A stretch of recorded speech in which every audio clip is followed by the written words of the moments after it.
Yüce dağ başında karlar erimez, dost erimez.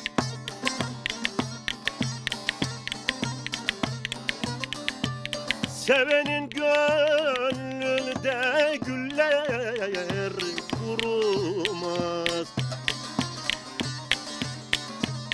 Gitme yarim gurbet ele, dönülmez.